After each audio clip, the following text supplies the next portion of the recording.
चलो देखते हैं। लास्ट टाइम यहाँ तक पढ़ चुके थे हम लोग, अब उसके आगे देखते हैं। 3 के क्वेश्चन, जैसे एक क्वेश्चन है, what is the maximum number of digits in repeating block of digits in decimal expansion of 1/70।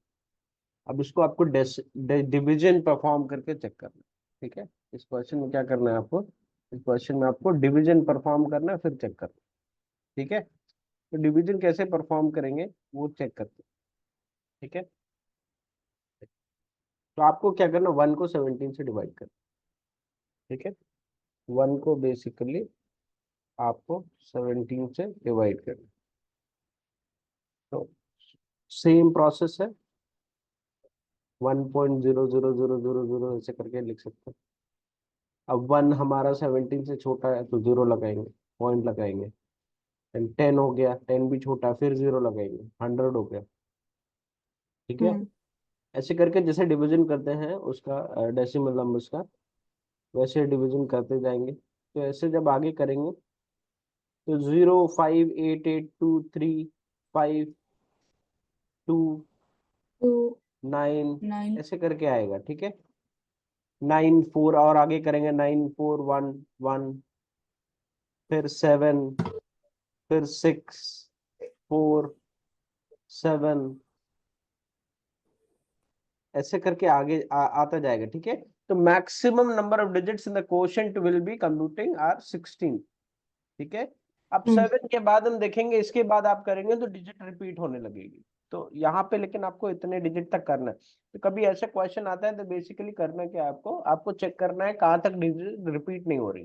ठीक है, तो जहां से रिपीट होना चालू हो जाएंगी आपको केवल वहां तक आंसर लिखना है। जैसे यहाँ पे आपकी रिपीट नहीं हुई कहाँ तक, 16 तक, 16 डिजिट, 1, 2, 3, 4, 5, 6, 7, 8, 9, 10, 11, 12, 13, 14, 15, 16, 16 तक रिपीट नहीं, उसके बाद हो रही है। तो आपने क्या किया, 16, आपका आंसर यही होगा, the maximum number of digits in the quotient will be computing to 1/17 are 16 digit. ये आपको नॉर्मल जैसे डिवीजन आप सॉल्व करते हैं ना, वैसे आपको करना है। और आपको बस चेक करना है कि कहाँ तक रिपीट नहीं हो रही है digits। ठीक है, look at the several examples of rational number in form of p by q, where p and q are integers with no common factors other than 1 and having a terminating decimal representation. Can you guess the property q must satisfy? तो q must satisfy, अब देखिए ये मैंने आपको पहले करा के रखा है ये चीज। ठीक है, and what is this basically, कि q की प्रॉपर्टी मैंने आपको एक बार बताया था ना कि p by q है, अगर आपको डिवाइड नहीं करना है। ठीक है, तो q को चेक करने के लिए या तो 2 टू पावर n की फॉर्म में हो q, या वो 5 टू पावर n की फॉर्म में हो, या वो 2 to power n into 5 to power m की फॉर्म में। ठीक है, अगर इन 3 फॉर्म्स में होता है तो यानी कि वो हमारा टर्मिनेटिंग डेसिमल होगा, अगर नहीं होता है तो वो नहीं होगा। जैसे 8 है, 8 हमारा क्या है, 1/8 का आंसर आपका कितना आएगा, 0.125 आएगा। 1/25 का आंसर 0.04 आएगा। 1/50 का आंसर कितना आएगा, 0.02। ठीक है, तो ये डिवाइड करने पे क्या हो रहा है, मुझे पता है कि टर्मिनेट हो जा रहा है। ठीक है, अब क्यों टर्मिनेट हो रहे हैं ये भी चेक करते हैं। मैंने आपको बताया था इसका प्राइम फैक्टर निकालिए। तो ये 2 टू पावर, इसका प्राइम फैक्टर क्या आएगा, 2 to power 1 into 5 to power 2 आ रहा है ना। अब ये देखिए ये इस फॉर्म में है, 2 to power n into 5 to power m। तो बेसिकली अगर डिनोमिनेटर में हमारा 50 लिखा हुआ है तो ये हमारा क्या हो जाएगा, दिस विल बी टर्मिनेटिंग। ठीक है, दिस विल बी टर्मिनेटिंग। चलो, ये समझ में आया, ये कॉपी में लिख लेना है, 2 to power n into 5 to power n होता है इंटू। हाँ, फोटो ले लिया screenshot. Write 3 numbers whose decimal expansions are non-terminating, non-recurring numbers. ठीक है, तो 3 numbers बताने हैं जिनका डेसिमल एक्सपेंशन हमारा टर्मिनेटिंग ना हो और नॉन रिकरिंग हो। ठीक है, नॉन टर्मिनेटिंग नॉन रिकरिंग कौन से होते हैं, हमारे इररेशनल नंबर्स होते हैं। ठीक है, non terminating and non recurring हमारे आपको पता होना चाहिए तुरंत कि इर्रेशनल नंबर्स होते हैं। ठीक है, ये आपके इर्रेशनल नंबर्स हो गए। इर्रेशनल कौन से होते हैं? 0, √2, √3, √5 एंड सो ऑन। ठीक है, आप इर्रेशनल नंबर अपने मन से भी बना सकते। ठीक है, आपने क्या किया, 0 लिया और रिपीट नहीं करना है आपको कोई नंबर। ठीक है, यहाँ देखिए 1 0, यहाँ 2 0 कर दिए, यहाँ पे 3 0 कर दिए, यहाँ 4 0 कर दिए, ऐसे बढ़ाते चले जाएंगे आप। तो आपका जैसे यहाँ पे 2 3 2 3 फिर 4 2 3 कर दिया है।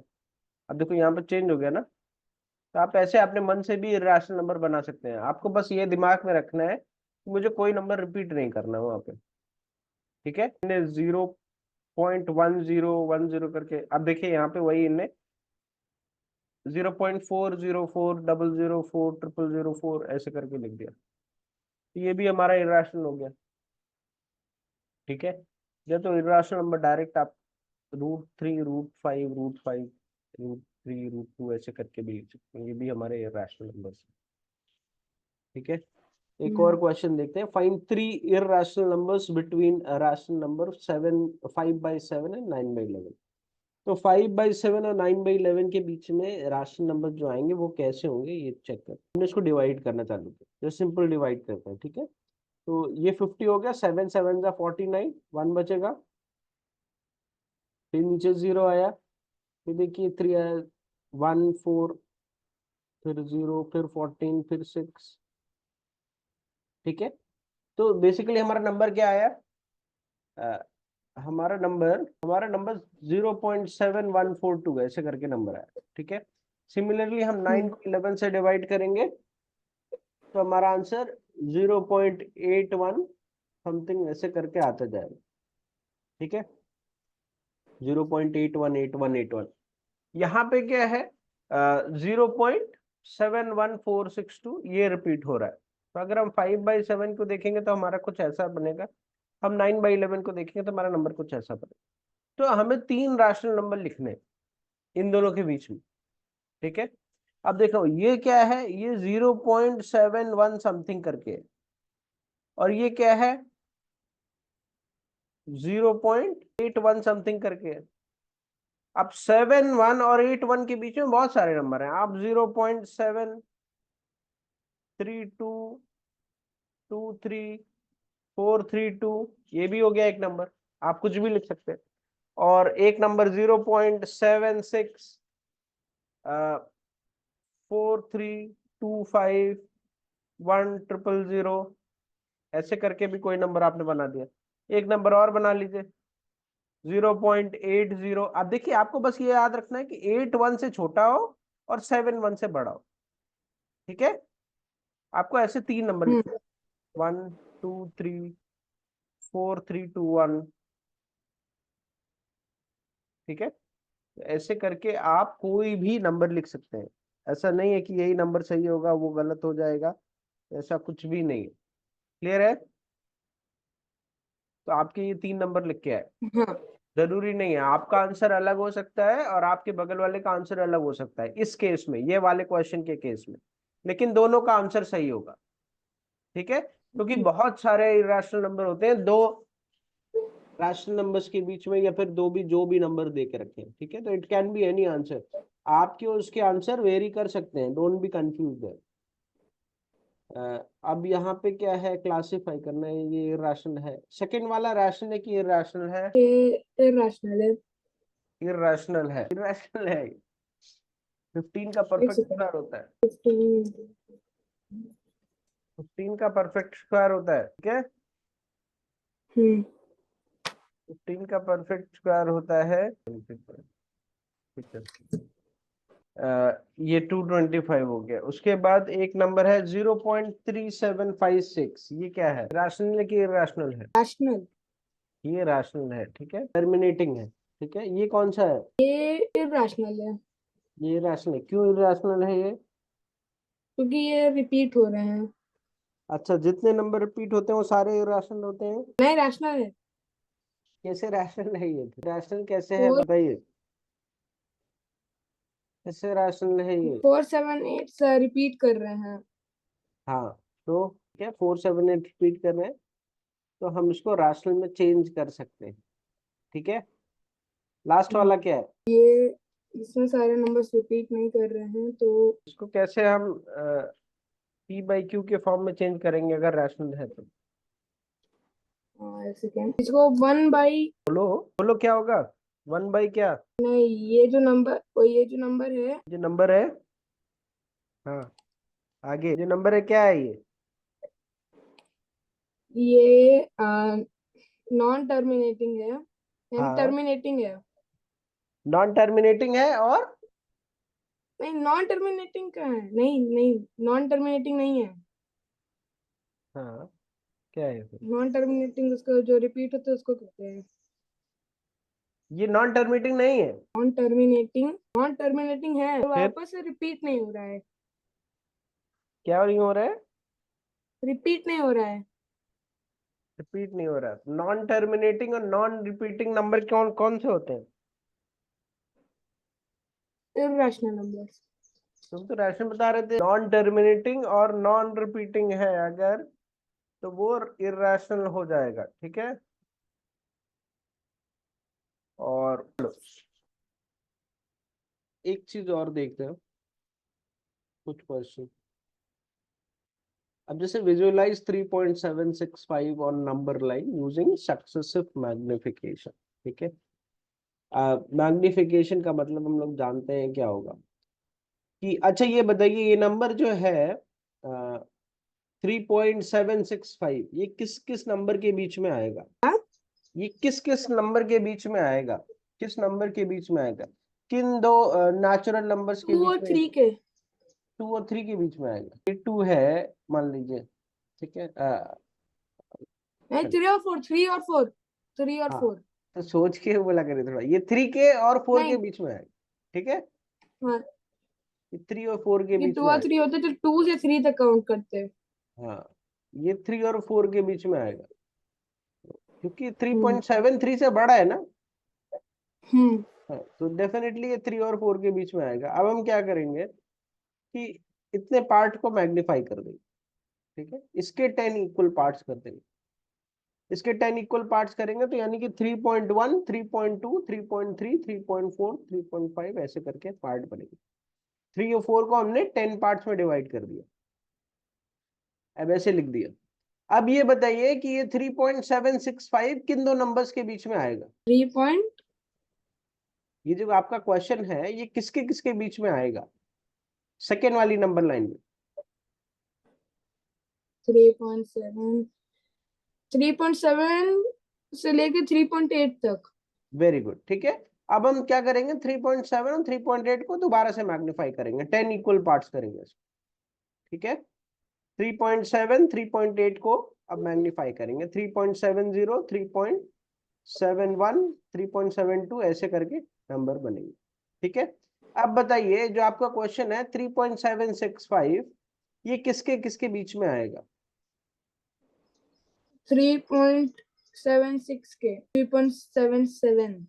हाँ, ठीक है, ये 3.676 और 3.77 के बीच में आएगा। अब हम क्या करेंगे, इतने पार्ट को फिर से 10 पार्ट्स में डिवाइड करेंगे, 3.760, 3.761, 3.76 ऐसे करके, ठीक है। तो हमारा नंबर कहाँ पे आया? 3.765 ये आया। इसको हम लोग क्या बोलते हैं? Successive magnification. क्या बोलते हैं? Successive successive magnification, magnification. ठीक है। हमने उस पर्टिकुलर मैग्नीफाई किया, इसको फिर मैग्नीफाई किया, इसको फिर मैग्नीफाई करके यहाँ पे, ठीक है। ये हमारा बेसिकली आंसर है। हमने 4 नंबर लाइंस बनाई उसको फाइनली आंसर तक पहुंचने के लिए।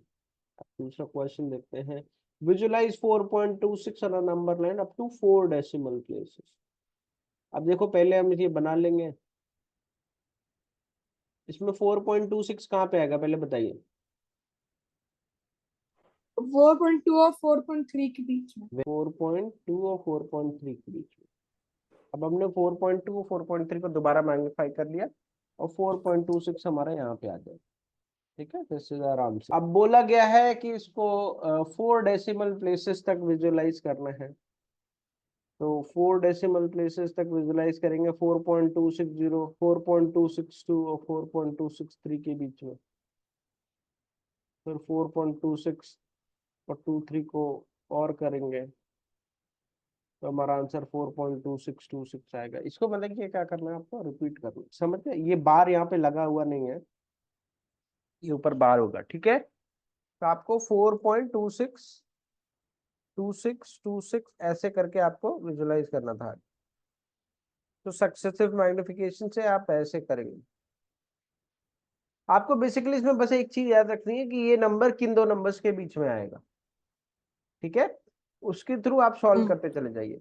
आपका एक बार आ गया तो आप एक नई नंबर लाइन बनाइए। यहाँ पे जैसे 4.2 था, ये 4.3 था, तो नई नंबर लाइन में 4.2 इधर लिखिए और 4.3 इधर लिखिए। अब उसको 10 पार्ट्स में डिवाइड कर दीजिए, ठीक है। अब जैसे यहाँ पे आपने मैग्नीफाई करके ये निकाला, तो ये और ये, इन दोनों को इधर इधर लिख दीजिए और बाद में उसको फिर से डिवाइड कर दीजिए, ठीक है। अब फिर ये आ गया तो इसको और इसको उठा के इधर कर दीजिए और इसको उठा के इधर कर दीजिए और बीच में डिवाइड कर दीजिए, ठीक है। तो ऐसे हम लोग सक्सेसिव मैग्निफिकेशन वाले क्वेश्चंस करेंगे। अब जैसे 1/2 3√t को कैसे रिप्रेजेंट करेंगे? 1/2 क्या होता है? 1/2 हमारा 0.5 होता है। हमने पहले क्या किया, स्केल से एक नंबर लाइन बना ली, -1 0 1 2 3 4 5 6। 1/2 कितना होता है? 0.5 होता है, हाँ, ठीक है। तो 0.5 कहाँ पे आएगा? 0 1 के बीच में। बिल्कुल एग्जैक्टली मिडिल में, ठीक है। तो ये हमारा 1/2 हो गया। 3 कहाँ पे आएगा? 3 तो एग्जैक्टली यहाँ पे आ जाएगा, 3 मेरा एग्जैक्टली यहाँ पे आ जाएगा। अब रही √2 की बात। √2 की वैल्यू कितनी होती है? क्या? √2 की वैल्यू कितनी होती है? 1.414। हाँ, 1.414 होती है, ठीक है। ऐसे है। तो आपका बेसिकली आंसर 1 और 2 के बीच में आएगा, समझे यहाँ पे। लेकिन √t को नंबर लाइन पे एग्जैक्टली कहाँ पे आएगा, ये कैसे मेंशन करेंगे, ये आपके लिए थोड़ा सा चैलेंजिंग है। उसका लेकिन एक मेथड होता रूट है, स्क्वायर। ठीक है। उसका मेथड होता है, वो पाइथागोरस थ्योरम से हम लोग करते हैं, ठीक है। अब कैसे? पाइथागोरस थ्योरम है मान लीजिए, ठीक है। तो अगर मान लीजिए पाइथागोरस थ्योरम क्या बोलती है, पता है आपको? हाँ, वो हाँ, एक एंगल दिया रहता है, उनको बाकी के 2 एंगल पता करना होते हैं। पाइथागोरस थ्योरम में क्या होता है? अच्छा, 90 डिग्री मेंशन किया होता है पाइथागोरस थ्योरम। ये बेस है, ठीक है। ये हाइट है ट्राइंगल की, और ये क्या है? ये हाइपोटेनस है। ये फॉर्मूला पता है? पता है। तो उसी को पाइथागोरस थ्योरम बोलते हैं, जिसमें base square plus height square is equal to hypotenuse square. A ये square plus b square is equal to c square. हाँ, तो ऐसे भी आप बोल सकते हैं, बेस स्क्वायर और height square is equal to hypotenuse square, ठीक है। अब मान लीजिए एक ट्रायंगल है जिसकी बेस 1 है, मान लीजिए हाइट 1 है, तो हाइपोटेनस बताइए कितनी होगी? 1। 1 हो जाएगी वो भी। हाँ, क्योंकि 1 इंटू 1 1 होता है। No no, 2 2 2 1 + 1। 2 बाबू कैसे हो जाएगी? अरे ये प्लस है ना। 90 डिग्री है। अगर ये 1 दे के रखी है मुझे, तो ये हाइट हम लोग कैसे, ये लेंथ कैसे निकालेंगे? वही वाला फॉर्मूला लगाएंगे ना, ये हमारा 1 है। +1 square is equal to, let's say suppose this is AC, ठीक है, is equal to AC square. 1 square 1 होता है, 1 स्क्वायर फिर 1 होता है, is equal to AC square. तो AC square is equal to आ जाएगा। तो AC क्या आ जाएगा? AC इज इक्वल टू √2 आ जाएगा, आ जाएगा। √2। अब AC स्क्वायर अगर 2 है, तो दोनों तरफ अगर हम स्क्वायर रूट लेंगे तभी तो AC आएगा √2। हाँ, समझ में आया ये कि नहीं आया? फिर से पूछ लो अगर नहीं आया तो। नहीं, AC स्क्वायर हुआ तो √2 कैसे हुआ? 4 होना चाहिए ना। ये AC स्क्वायर की वैल्यू 2 है, ठीक है। अब दोनों तरफ squaring taking square root of both side. अच्छा, स्क्वायर से स्क्वायर रूट करने के लिए हम लोग स्क्वायर रूट बनाते हैं, ठीक है, टेकिंग स्क्वायर रूट। तो AC स्क्वायर का स्क्वायर रूट लेंगे तो AC हो जाएगा, ऐसे करेंगे तो दोनों तरफ स्क्वायर हाँ रूट लिया, ठीक है। AC स्क्वायर का स्क्वायर रूट AC होगा और ये √2 हो गया, तो AC इक्वल टू √2 आ गया, समझ आया? हाँ ठीक है, 4 का स्क्वायर रूट 2 होगा, ठीक है।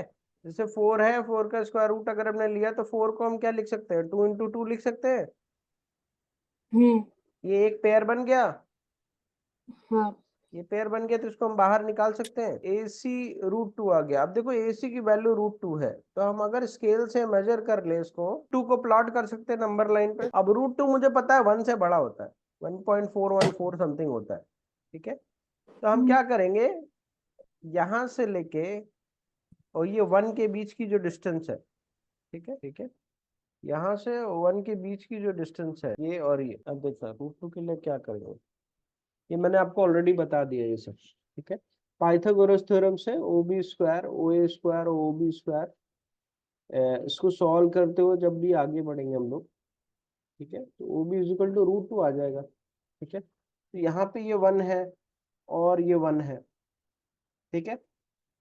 अगर हमने 0 और 1 के बीच की डिस्टेंस को 1 लिया है, सेम डिस्टेंस को हम ऊपर भी मार्क कर दें, ठीक है, वर्टिकल, जितनी डिस्टेंस ये है इतनी ही डिस्टेंस हम ऊपर भी बना दें स्केल से, ठीक है। तो ये लाइन जो इस लाइन को ज्वाइन करेगी वो √2 हो जाएगी। हाँ अब हम कंपास से यहां से O से B तक की डिस्टेंस को मेजर कर लें, OB को, ठीक है। कंपास लेंगे, कंपास जानते हैं ना। हाँ हाँ अब कंपास लेके हम यहाँ पे उसको रखेंगे, प्लेस करेंगे यहाँ पे, और OB डिस्टेंस को मेजर कर लेंगे, ठीक है। OB डिस्टेंस हमारी कितनी है, √2 √2 है, ठीक है। तो अब हम यहाँ से एक कट लगाएंगे, ठीक है, वही जो हमने मेजर किया है ना, उसी का एक कट लगाएंगे ऐसे। तो जो जहां पे कट करेगा ना वो हमारा √2 हो जाएगा, ठीक है। हाँ समझ में आया? हाँ तो बेसिकली √2 बनाने के लिए आपको एक 1 यूनिट डिस्टेंस ऐसे लेनी पड़ेगी, 1 यूनिट ऐसे रखनी पड़ेगी। देखिए अब हमने ड्रॉ कर लिया ना। अब देखिए जैसे अगर मान लीजिए √5 बनाना मुझे, ठीक है, उस केस में क्या करेंगे, तो हाइपोटेनस को हमने √5 ले लिया, ठीक है, और हाइट को हम हमेशा 1 रखेंगे, ठीक है। हाइट को हमने 1 रखा, बेस कितना आ जाएगा, √5 का होल स्क्वायर 5 हो गया, ठीक है। बेस हमारा यहाँ से कितना निकल के आया, बेस हमारा यहाँ से 4 निकल के आया, यानी कि बेस को हम 2 लेंगे। √4 हमारा कितना होता है, 2, ठीक है। तो अब हमने जैसे वहां से बेस, अब इस केस में √5 बनाने के लिए हम यहाँ से यहाँ तक लेंगे, ठीक है। बेस यहाँ से यहाँ तक लेंगे और हाइट यहाँ पे 1 लेंगे, ये हाइट हो गई, ठीक है। अब यहां से O से हम यहाँ तक को ज्वाइन करेंगे, ठीक है, O से यहाँ तक हम ज्वाइन करेंगे, फिर जितनी भी लेंथ आएगी वो हम जो बनाएंगे वो हमारा √5 हो जाएगा। पहले आपको पाइथागोरस थ्योरम अप्लाई करके, ठीक है, पाइथागोरस थ्योरम अप्लाई करके देखिए हाइपोटेनस जो होगा ना वही आपको प्लॉट करना है। जैसे वहां पे हाइपोटेनस √2 लिया था हमने, यहाँ पे हाइपोटेनस हमें क्या लेना है, √5 लेना है। तो हाइपोटेनस में हम √5 रखेंगे, बेस का स्क्वायर है और हाइट का स्क्वायर है, हाइट को हमेशा हम 1 रखेंगे, ठीक है। अब देखिए ये √5 का स्क्वायर 5 हो गया, 1 का स्क्वायर 1 ही होता है। अब 1 को मैंने इधर भेज दिया तो ये 4 हो गया, base square is equal to 4, so base is equal to 2। दोनों तरफ स्क्वायर रूट लेंगे तो आंसर हमारा 2 आ जाएगा। अब बेस हमारा ये है तो बेस को हमने 2 ले लिया है, ये देखिए 0 से चालू हुआ है, हाइट को हमने 1 लिया है तो हाइट इज इक्वल टू 1 है, 1 यूनिट, ठीक है। और ये जो है ना ये हमारा √5 हो जाएगा, ठीक है। तो क्वेश्चन कभी कभी ऐसा आता है कि √5 बना के दिखाइए मुझे, √2 बना के दिखाइए, एंड सो ऑन। अब मान लीजिए एक क्वेश्चन आया है जहां पर आपको √10 बनाना है, तो हाइपोटेनस आप क्या लेंगे, √10 लेंगे, बेस आप हाइट आप 1 ही लेंगे, ठीक है। तो यहाँ पे बेस आपका 3 हो जाएगा। तो अगर आप बेस यहाँ से यहाँ तक लेते हैं, हाइट अगर 1 लेते हैं, तो ये आपका √10 बन जाएगा। आप इसको प्लॉट कर लेंगे, आंसर आपका √10 बेस जब 3 होगा तो हमारा हाइपोटेनस और हाइट जब 1 होगा तो हाइपोटेनस हमारा √10 हो जाएगा। बेस 2 होगा, हाइट 1 होगा, तो हमारा हाइपोटेनस कितना हो जाएगा, √5 हो जाएगा, ठीक है। और पहले वाले केस में जब हमारा बेस 1 होगा, हाइट भी 1 होगा, तो हाइपोटेनस कितना हो जाएगा, √2। 2 बनाना है तो बेस और हाइट को 1 लेना पड़ेगा। √5 बनाना है तो बेस को 2, हाइट को 1 लेना पड़ेगा। √10 बनाना है तो बेस को 3, हाइट को 1 लेना पड़ेगा, ठीक है। Plot an irrational number, will consider the following. ये हम लोग कंसीडर करते हैं। √5 को कैसे बनाना है मैंने आपको पहले बताया था, इस तरह से लेना है। ये आपका बेसिक रहेगा। √5 हाइपोटेनस लेंगे, बेस को आप नहीं अभी पता है मुझे, हाइट को 1 लेंगे, सॉल्व करेंगे तो बेस मेरा 2 निकल के आएगा। तो बेस को मैंने देखिए यहाँ पे 2 ले लिया, ये मैंने 2 लिया बेस को। अब यहाँ अब ऐसे ही वर्टिकली हम 1 लेंगे, क्या यहाँ से वर्टिकली हम 1 लेंगे, ये वर्टिकल है, यहाँ पे हम 1 सेंटीमीटर का बनाएंगे। ये देखिए ऐसे बनाए, ठीक है, ठीक है। उसके बाद हमने क्या किया, ये मेरा स्टार्टिंग पॉइंट है, ये ए पॉइंट है, ये बी पॉइंट है। अब ओबी को अगर हम मैच कर देते हैं ऐसे तो हमारा √5 बन जाएगा, ठीक है। अब हम कंपास लेंगे और ये ओबी को मेजर कर लेंगे, ठीक है। कंपास लेंगे, ओबी को मेजर कर लेंगे और एक कट बनाएंगे ऐसे। वो जहां पे नंबर लाइन को कट करेगा वो हमारा पॉइंट क्या है, डी पॉइंट हमारा √5, ठीक है।